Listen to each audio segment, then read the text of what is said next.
Hi, I'm Daniel, 34, and 3 months ago I did the dumbest smart thing a son could ever do. I bought my parents a $1.2 million penthouse as a surprise retirement gift, and then walked in one afternoon to discover they had rented out my childhood room to a complete stranger. Let me back up. I grew up in a cramped 2-bedroom apartment above a liquor store. My parents worked 2 jobs each, burned out their backs, their knees, their sanity. So when my startup sold, and money finally wasn't a suffocating, ever-present ghost in my life, I wanted to give them something huge, not just a thank you, more like a "you finally get to breathe" gift. I found the perfect place: top floor, 2 balconies, floor-to-ceiling windows, a kitchen nicer than some restaurants I've been in. I signed the papers, brought them blindfolded, did the whole dramatic reveal like I was hosting a home makeover show. Mom cried, Dad cried, I cried, a neighbor's dog might have cried. It was a moment. And for a while, everything was great. They invited friends over, bragged about views of the skyline, sent me pictures of sunsets like they were influencers. They kept telling me I'd changed their lives. I actually believed them. Then one Thursday, I swung by to drop off a package they'd accidentally had shipped to my place. I still had a key, because, I gave them the entire home. I walked in, called out, "It's me!" and heard a man's voice yell from the hallway, "Hey, your mom said you weren't coming today." I froze. My mom? Telling some random guy my schedule? I rounded the corner, and there he was, a dude in his 20s, wearing my old high school soccer hoodie, my hoodie. He was holding a bowl of cereal like he owned the place. "Who are you?" I asked. He blinked at me. "Oh, I'm the tenant." I genuinely thought I'd misheard him, because who rents out a room when you live in a penthouse? "The what?" I asked again, slower, as if maybe he spoke a different dialect of English, one where tenant doesn't mean person illegally living in my parents' gifted real estate. He pointed a spoon behind him. "Your room, I'm renting it month to month." It took a second for my brain to process that. My childhood room. My home. The place I bought them. Listed. Shown. Leased. To this guy. And where were my parents? At brunch, with the money they were collecting from renting out the room I grew up in. That was the moment something in my chest snapped. A very specific snap, like a quiet little, "Oh, hell no." I wish I could tell you the story got less insane from there. But oh no, that was just the start. The tenant, whose real name turned out to be Kyle, gave me a friendly little wave like we were frat brothers and not 2 people meeting under the most deranged circumstances possible. "Your parents said you moved out years ago," he added, sipping his cereal like this was all perfectly normal. "They said the room was just unused space." Unused space. My parents had described my entire childhood as unused space. I excused myself before I said something regrettable to a man holding Cinnamon Toast Crunch. I walked straight to the balcony, called my mom, and she answered sounding suspiciously chipper. "Brunch mimosas will do that to a person." "Mom," I said, trying to keep my voice human. "Who is Kyle?" Silence, then a cheerful, "Oh, you met him?" "Met him? He's living in my room." "Well," she said, her tone shifting into that defensive brightness parents use when they know they've done something wrong but would rather die than admit it. "We wanted to contribute to the maintenance costs. You shouldn't carry everything alone." Maintenance costs. The penthouse had HOA fees the size of a small car payment. That part was true, but I had never, not once, complained about it. "Mom," I said slowly, "you're renting out a room in $1 million penthouse. You don't need to do that. Your father and I discussed it." She continued, "We thought it would be better if the apartment generated some income." "The apartment?" I repeated. "The one I bought you." "Yes, exactly, and honey, Kyle is very polite." Kyle, behind me, slurped his cereal and yelled toward the phone, "Tell her I'm quiet after 10 p.m. I pinched the bridge of my nose so hard I nearly erased my eyebrows. Dad got on the phone next. His voice earnest. "Son, the market is unpredictable. Money doesn't grow on trees." "I know," I said. "That's why I bought you a penthouse, Dad, so you wouldn't have to worry." "Well," he said, clearing his throat, "we used that stability to take pressure off ourselves. We're reallocating resources." "Reallocating," I repeated. "How much are you charging him?" Mom chimed in brightly. "Only $1,200 a month." I laughed, actually laughed. They were renting a room in a $1.2 million penthouse for $1,200. "That barely covers the HOA fee," I said. "Well, yes," Dad said. "Which is why we're also renting the office." I nearly dropped the phone. The office? You weren't using it, my mom said. I don't live there. I nearly shouted. Oh, right, she said gently, as if comforting a confused toddler. Kyle raised his hand like he was in a classroom.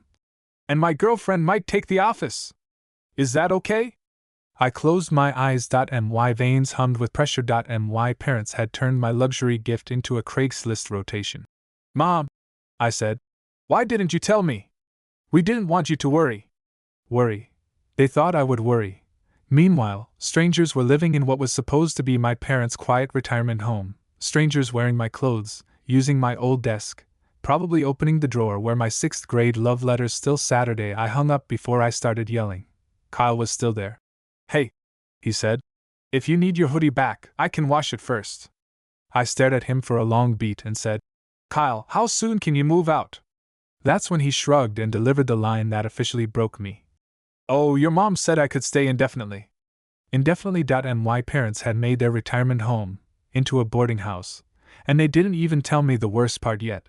That came later. To understand how badly my parents had misunderstood, well, everything, you need to hear what happened the night I came back to talk things out.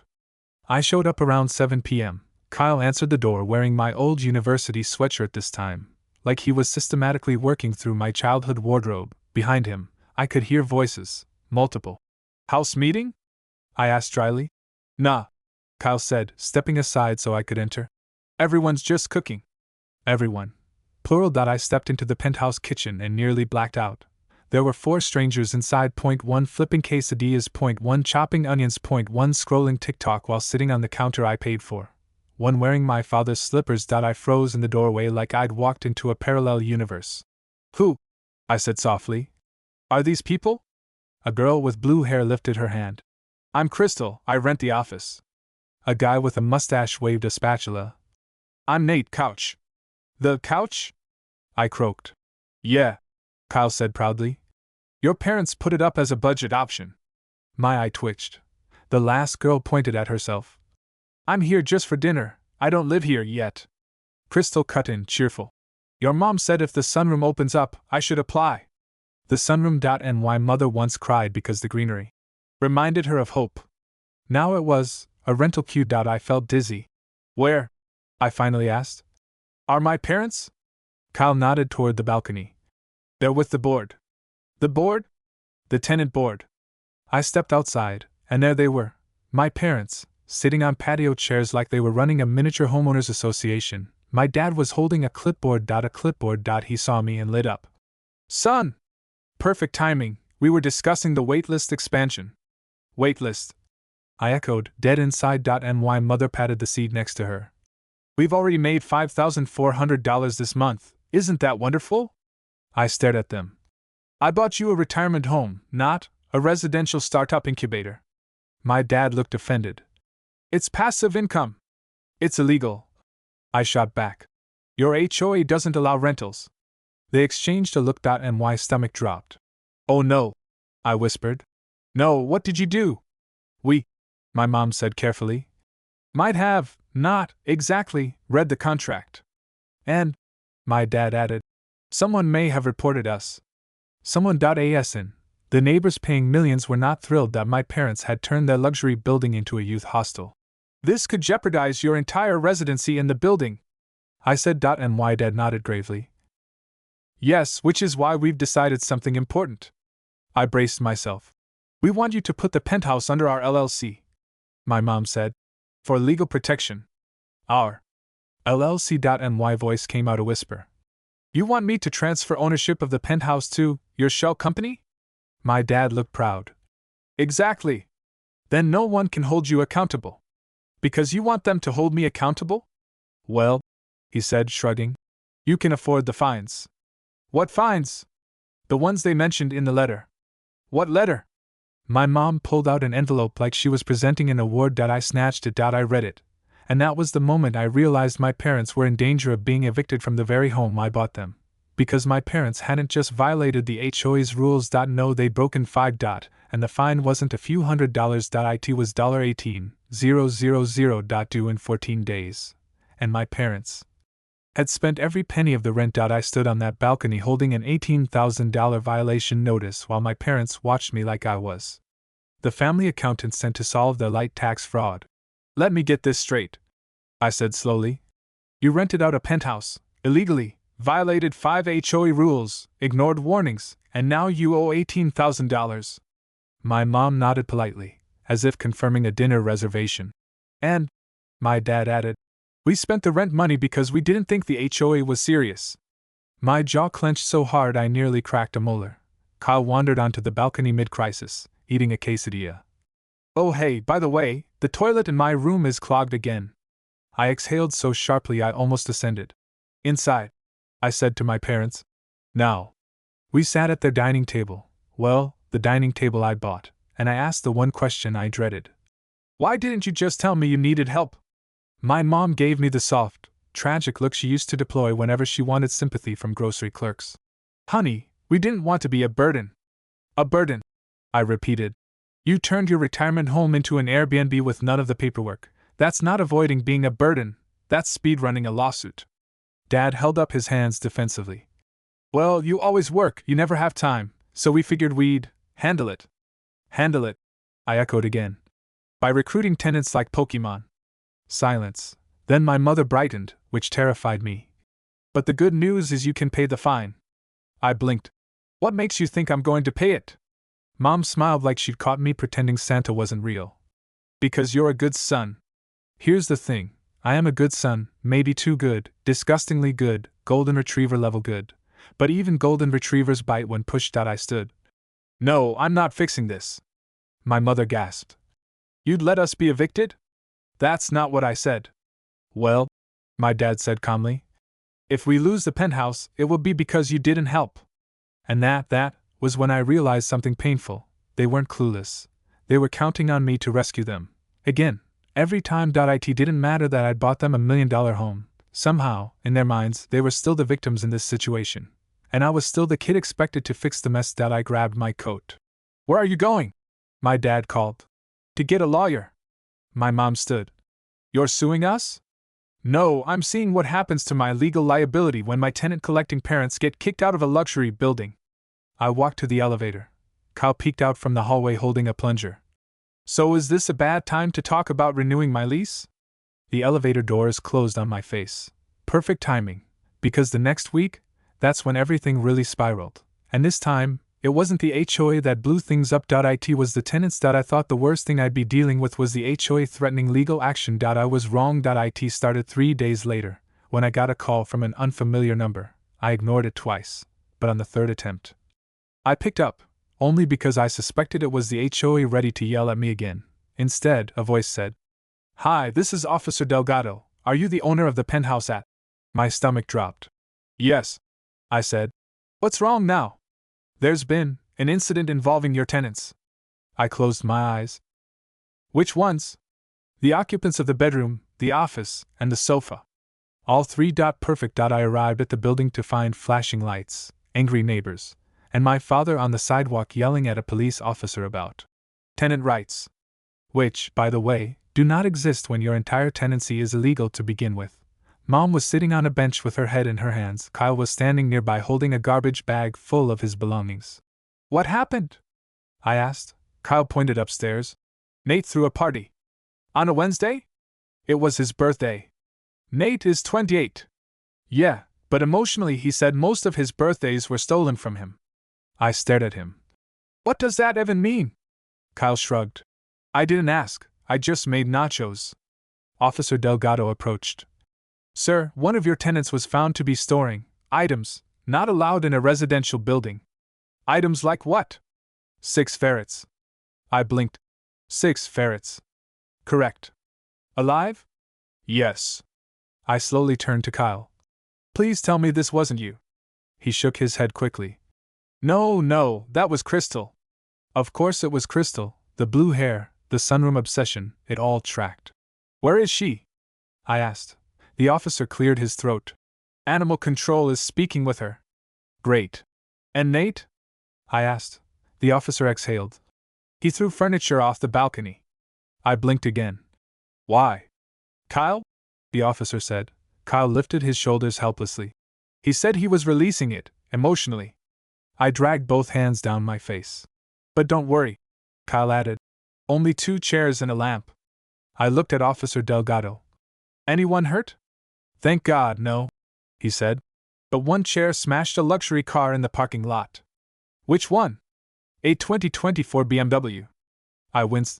Do they know who did it? They know it came from your balcony. Of course they did. My parents had created an entire ecosystem of chaos. And here's the kicker. The HOA board was already downstairs talking to neighbors, trying to figure out who was responsible. Spoiler alert, me. They thought it was me. Because the unit was in my name. My mom got up, tottering toward me with watery eyes. Honey, this is all just a misunderstanding. It's 6 ferrets and a flying lamp. I snapped. It's not a misunderstanding, it's a wildlife documentary. My dad huffed. If the neighbors weren't so sensitive, this wouldn't be a big deal. A police officer in the background said. Someone nearly got hit with a chair. Dad crossed his arms. Barely. I took a long, deep breath. Everyone, I said. Listen carefully, the tenants, every single one of them, are leaving tonight. Kyle's eyes went wide. Even me?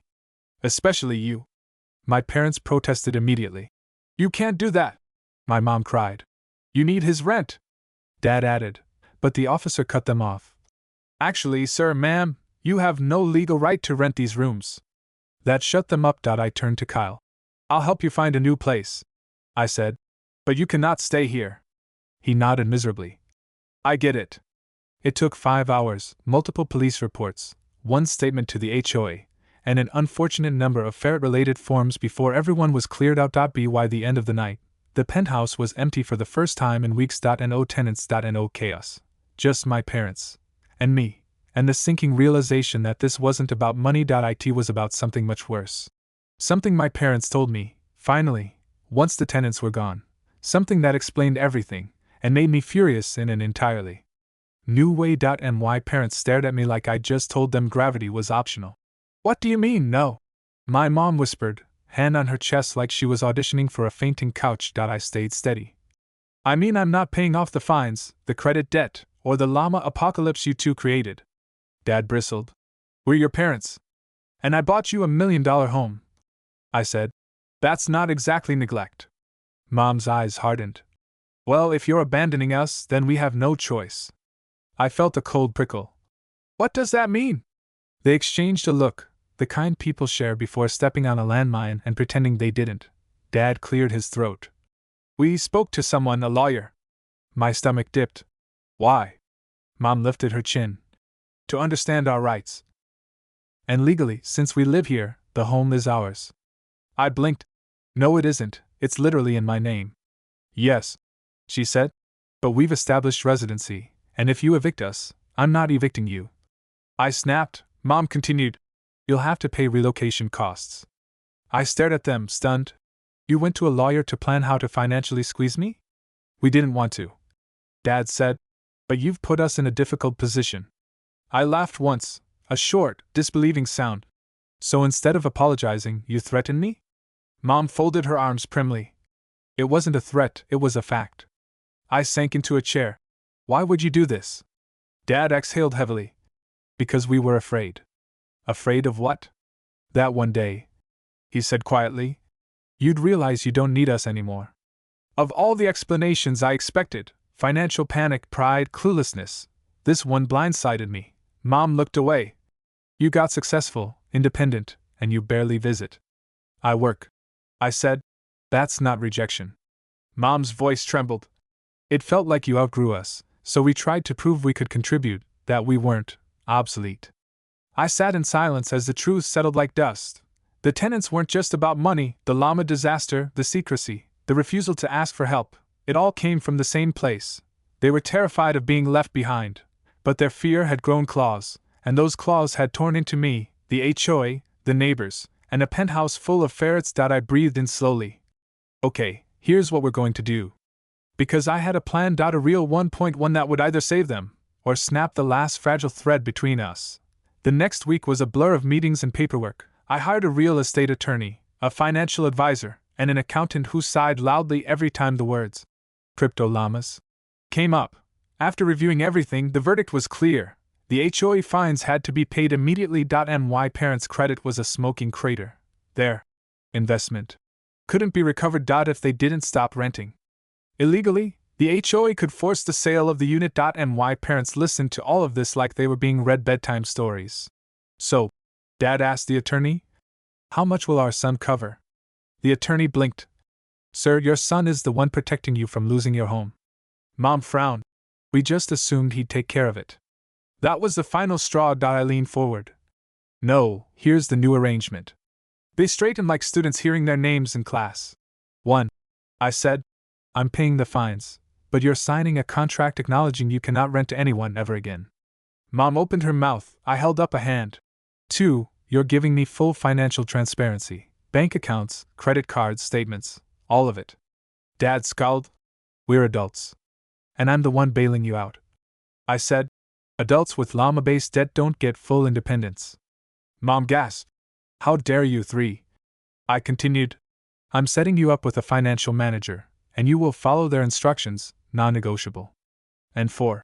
I added, "If you ever threaten legal action against me again, I will sell the penthouse and put you in a managed retirement community where the most dangerous thing you can interact with is low-sodium soup." Silence. Mom looked like she'd swallowed a cactus. Dad stared at his shoes. "Is that what you think of us?" Mom asked softly. "It's what your decisions force me to think," I said. The weight of it hung between us. Then Dad exhaled shakily. "We didn't realize how far we pushed things." Mom's voice cracked. "We're sorry, we were scared." And for the first time since this entire mess began, I believed them. We signed the contracts that night. I paid the fine, the HOA dropped the eviction threats, the ferrets were rehomed, the tenants disappeared back into whatever chaotic dimension they'd rolled out of. It wasn't fixed, but it was cleaner, and painfully fragile. 3 weeks later, I visited unannounced.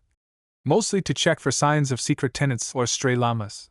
The penthouse was spotless, no extra shoes by the door, no strange cereal bowls, just my parents, sitting at the kitchen table drinking tea. They looked calmer. Mom stood when she saw me. "We've been taking the budgeting class you set up." Dad nodded. "And I shredded every credit card we had." Mom added, "We canceled the llama project." I exhaled in relief. "Good." Then she surprised me. She pulled out a notebook. "We wrote down a list of things we need to fix, not you, us." And for the first time in months, maybe years, I saw my parents as they truly were. Flawed, scared, messy, a little ridiculous. But trying. Mom reached for my hand. "We know we messed up, we just didn't want to be left behind by the son we're so proud of." My chest tightened. "You aren't left behind, you never were, but you can't set fires just to see if I'll come running." She laughed weakly. "No more fires, no more tenants, no more llamas," Dad added. "Especially no more llamas." We sat together, the skyline glowing outside, and for the first time since the whole disaster began, I felt like maybe, just maybe, we weren't broken, just learning to start over. A week later, a letter arrived from the HOA. Not a warning, not a fine. A thank you. Apparently, the building had never been quieter. Mom pinned the letter on the fridge like a kindergarten award, and for once, I didn't feel like the parent in the room. Just a son who gave his parents a home, lost his mind along the way, and somehow, through chaos, ferrets, and blockchain livestock, found a way to rebuild something real with them. Not perfect, but real, and without a single tenant sleeping on the couch.